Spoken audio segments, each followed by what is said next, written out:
From the outside, their house looked like peace.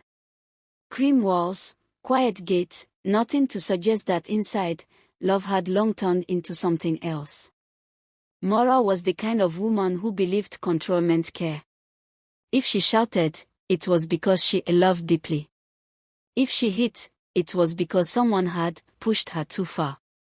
Connor was the opposite kind of danger. Soft. Slippery. Always escaping responsibility like water slipping through fingers. He would rather laugh than fix anything. Together, they were a disaster that fed itself. One evening, like many others, the shouting started again. Maura stood in the middle of the living room, her chest rising and falling fast. "You sit here all day doing nothing," she shouted. Connor didn't even stand up. He just looked at her with that same irritating calm. "And you enjoy shouting, don't you?" he replied. "It's the only thing you're good at." The words hit, and like always, they didn't stop there. Their voices climbed higher. Sharper. Meaner. In one corner, Sola rolled his eyes, already used to the noise. Femi sat quietly, watching like someone trying to understand a language he never chose to learn. But Tommy had had enough. "Can both of you just stop?" she suddenly said. The room went still. Her voice wasn't loud, but it carried something heavier than all their shouting. "I don't know what love is in this house," Tommy continued, her eyes fixed on both of them. "And I'm scared I'll grow up and become one of you." That one sentence landed like a final judgment. Tommy stopped sharing anything about her life. Sola stopped reacting completely, like he had switched off something inside him. Femi stopped expecting kindness. They were still in the house, but emotionally, they were gone. Maura noticed first. "So now I'm the bad mother," she snapped one day, trying to pull a reaction. No one answered. Connor tried his usual charm. "These children are just going through a phase," he said casually. But even he could feel it. The distance. The silence. And with no children left to absorb their chaos, Maura and Connor turned fully on each other.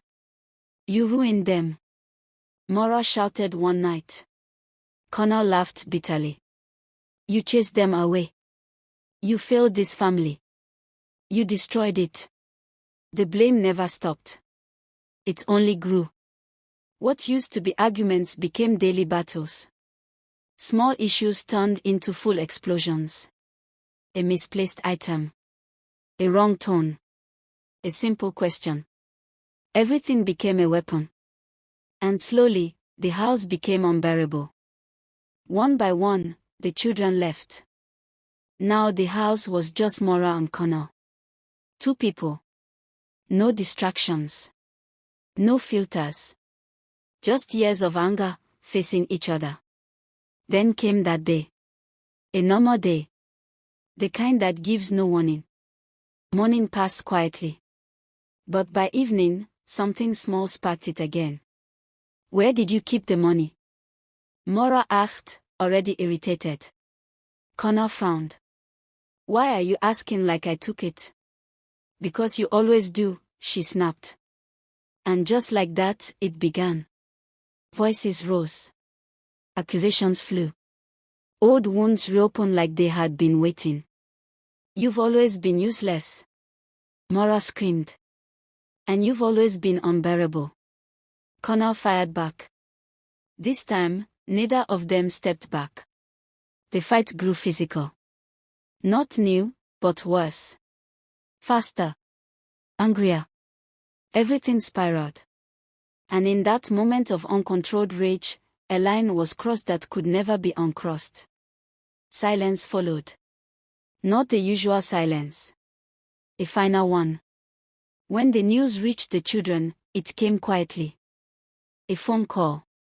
A few words. A heavy pause. Tommy didn't scream. She just sat down, staring into nothing. Sola clenched his fists, then slowly released them. Femi cried the most, his shoulders shaking with everything he had held in for years. They were not surprised.